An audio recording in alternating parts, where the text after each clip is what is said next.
আসসালামু আলাইকুম, good morning. আজকে ইংলিশের ক্লাস হয়েছিল, আমার অনলাইন ক্লাস নাউনের উপরে। সেখানে টেস্ট নিয়েছিলেন স্যার। তো সেখানে আমি 10-এর মধ্যে 9 পেয়েছি। আর তারপর প্রোনাউন থেকে কিছু কোশ্চেন করাচ্ছিলেন, কিছু স্যার নিজেই কোশ্চেন করছিলেন, কোনোগুলো স্যার নিজে উত্তর স্যার নিজেই বলে দিচ্ছিলেন। তো আজকে পুরো ক্লাসটা করতে পারিনি, আজকে হাফ করেছি। টেলিগ্রামে প্রতিভা বলে একটা চ্যানেল আছে, যেখানে প্রায় 1 লাখ মেম্বার আছে।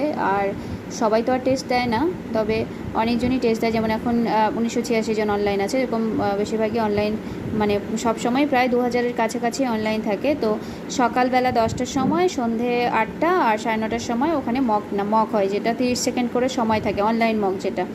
তো 30 সেকেন্ড করে সময় থাকে, সেটা আগে প্রায়ই দিতাম, তবে এখন কিছুদিন গ্যাপ দিয়েছিলাম। তো আজকে আবার সেখানে টেস্ট দিয়েছি।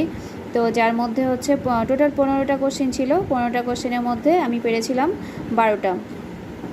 আমার নাম আছে, এই যে 15 নম্বরে আমার নাম আছে, 12টা পেরেছিলাম।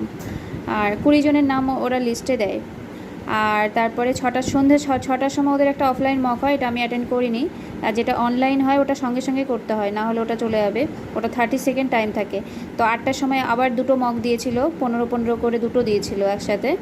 তো সেখানেও এই একটাতে পেয়েছি, আমি আছি যে 9 নম্বরে আছি, 11টা পেয়েছিলাম। আর আরেকটাতে পেরেছিলাম। তারপরে নেক্সট মকটাতে আমি পেয়েছি, এই যে 10 নম্বরে আছি, যেখানে 12টা পেরেছিলাম।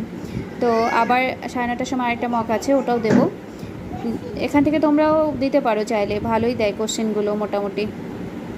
আর আজকে আমি ক্লাস 1-এর যেটা গ্রামার পোর্শন ছিল, সেগুলোতে অনেক কিছু ছিল যেগুলো আমাদের সময়, মানে বিশেষ করে এনসিইআরটি, যেগুলো এখন 1 থেকেই আর কি, অনেক জিনিস আছে যেগুলো হয়তো আমাদের সময় তো করিনি। আমাদের সময় আমরা 7-8-এও করেছি কিনা সন্দেহ। আর কিছু তো ফাঁকিও মেরেছি।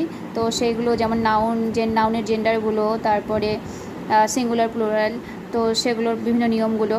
তো ওগুলো টোটাল গ্রামারটা আমার কমপ্লিট হয়ে গেছে, কালকে আর আজকে নিয়ে কমপ্লিট করেছি, ছোটো সিলেবাস। কিন্তু আরেকটা জিনিস যেটা হচ্ছে, ওখানে যে ইটা আছে, গল্প বা কবিতাগুলো আছে ইংলিশ, সেগুলোতে মানে কিছু কিছু ওয়ার্ড আছে যেগুলো আমি জানি, কোনোগুলো হয়তো মানে ইউজ করার জন্য, ডেইলি ইউজের জন্য, যেহেতু ক্লাস 1-এর মানে ছোট ছোট শব্দ ইংলিশের জন্য বলছি বিশেষ করে, তো সেগুলো ইউজ করা যাবে। আর আবার কিছু কিছু জিনিস আছে যেগুলো ওয়ার্ড আমি জানতামই না, তো এখান থেকে এই ভোকাবুলারিটা আমার লার্নিং হয়ে যাচ্ছে, যার জন্য আমি যেগুলো ওয়ার্ড আমি জানতাম না সেগুলো, বা কিছু জিনিস যেগুলো ভুলে গেছি, সেগুলো আবার আমি লিখে ওখান থেকে প্র্যাকটিস করছি। তারপর যেমন এই যে এখানে কিছু জিনিস আছে, যে মিশের আওয়াজকে কি বলে, যেমন মুরগির আওয়াজকে ক্রয়িং বলে, ডগের আওয়াজ তো জানি, কাউসের আওয়াজকে মো বলে, আবার ফ্লাইস আর বিজের আওয়াজকে বাজিং বলে। এই জিনিসগুলো পড়েওছি, কিন্তু ভুলে গেছি। কিন্তু আমরা 1-এ পড়িনি, আমরা অনেক পরে পড়েছি এগুলো। তো ক্লাস 1-এ আমার কমপ্লিট হয়ে গেছে, আবার ক্লাস 2-এরটা ধরবো। আজ এই অবধি, ভালো থাকবেন সবাই, গুড নাইট।